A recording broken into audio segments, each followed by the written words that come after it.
पाकिस्तान में जल्द मुआशी इस्तेहकाम आएगा। महंगाई की शरह 12% पर ले आए हैं। नायब वज़ीर-ए-आज़म इसहाक डार का Rawalpindi chamber of commerce and industry की तकरीब से खिताब। कहा, आइंदा 2-3 साल में महंगाई को और नीचे लेकर आएंगे। इज्तिमाई दानिश को बरूए कार लाते हुए तरक्की की मंजिल हासिल करेंगे। पाकिस्तान आज सिफारती सतह पर हर जगह देखा जा रहा है। पाकिस्तानी सिफारत खानों को रिवायती सिफारतकारी के साथ मुआशी सिफारतकारी का भी कहा है।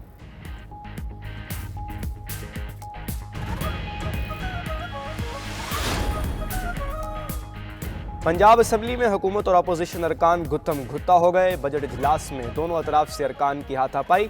सुन्नी इत्तेहाद काउंसिल के अरकान का बजट इजलास में शदीद एहतजाज। नारेबाजी की। अपोजिशन अरकान स्पीकर डाइस के अतराफ जमा हो गए। बजट दस्तावेज फाड़ कर हवा में उड़ा दी। हद तक इज्जत बिल की मंजूरी के खिलाफ सहाफियों ने बजट इजलास का बायकॉट कर दिया।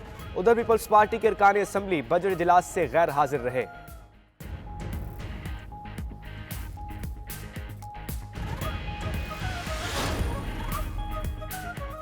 सरकारी मुलाजमीन की तनख्वाहों में 20 से 25% इजाफा। कम अज कम तनख्वाह 32,000 से बढ़ाकर 37,000 रुपये मुकर्रर। पंजाब असम्बली में 5,446 अरब रुपए का टैक्स फ्री बजट पेश कर दिया गया। बजट तकरीर में वजीर खजाना पंजाब मियां मुज्तबा शुजाउर रहमान ने कहा, 10 अरब से सीएम लैपटॉप स्कीम दोबारा शुरू होगी। 100 यूनिट बिजली के इस्तेमाल पर मुफ्त सोलर पैनल्स देंगे। 5 लाख किसानों को 75 अरब रुपया बिला सूद देंगे। 7,000 ट्यूबवेल्स को सोलर पैनल पर मुंतकिल किया जाएगा। सेहत के लिए 539 अरब 55 करोड़ रुपए मुख्तस। तरक्याती मंसूबों के लिए 33 अरब 82 करोड़ रुपए रखने की तजवीज़। 195 अरब 39 करोड़ लागत की 391 नई स्कीमें शामिल। अपना घर अपनी छत के तहत घरों के लिए 10 अरब मुख्तस। तरक्याती बजट के लिए 842 अरब रुपए मुख्तस किए गए हैं।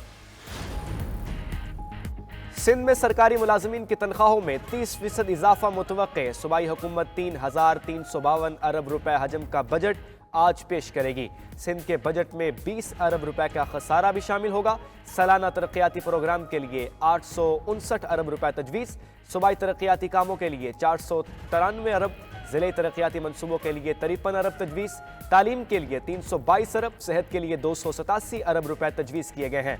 उधर सिंध हुकूमत ने पीर 17 जून से बुध 19 जून तक ईद उल अजहा की छुट्टियों का ऐलान कर दिया। इक्तिसादी राब्ता कमेटी ने 1.5 लाख टन चीनी बरामद करने की इजाज़त दे दी। वज़ीर ख़जाना मोहम्मद औरंगज़ेब की ज़ेर सदारत इक्तिसादी राब्ता कमेटी इजलास का ऐलामिया जारी।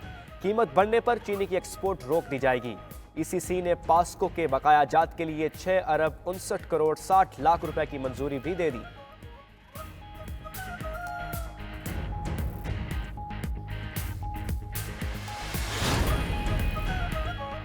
तनख्वाहदार तबके पर टैक्सों में इजाफे पर एतराज़ मुस्तरद। वज़ीर ख़जाना ने बजट IMF की तजावीज़ के मुताबिक बनाने का एतराज़ कर लिया। पोस्ट बजट न्यूज़ कॉन्फ्रेंस में मोहम्मद औरंगज़ेब ने कहा, तनख्वाहदार तबके पर टैक्स लगाए बगैर आगे नहीं बढ़ सकते। तनख्वाहदार तबके पर ज़्यादा से ज़्यादा टैक्स 35% है। मुकद्दस गाय वो होती है जो आमदन पर टैक्स ना दे। नॉन फाइलर्स को सिर्फ उम्रा और हज की इजाज़त होगी। नॉन फाइलर की इख्तरा शायद ही किसी और मुल्क में हो। मुल्क में नॉन फाइलर की इस्तिलाह को ख़त्म करेंगे। होलसेलर्स और रिटेलर्स को टैक्स नेट में आना पड़ेगा। अब तक 31,000 रिटेलर्स रजिस्टर हो चुके। IMF के साथ स्टाफ लेवल मुआहिदा जुलाई में होने का इम्कान है। बजट तजावीज़ पर तमाम इत्तेहादियों को ऑन बोर्ड लिया जाएगा।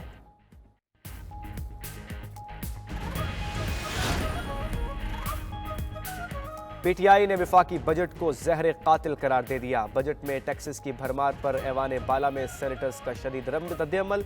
Opposition leader senator Shibli Faraz ने कहा, तनख्वाहदार तबके पर मजीद टैक्स लगा दिए गए हैं।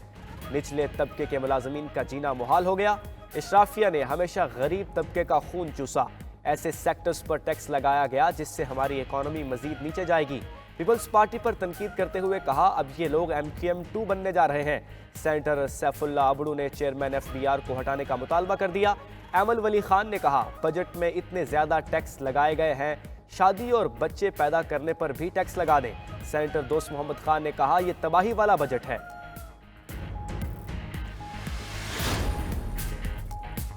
और साइफर केस में बानी PTI की बरीयत सुप्रीम कोर्ट में चैलेंज। वफाकी हुकूमत ने इस्लामाबाद हाई कोर्ट के फैसले के खिलाफ अपील दायर कर दी।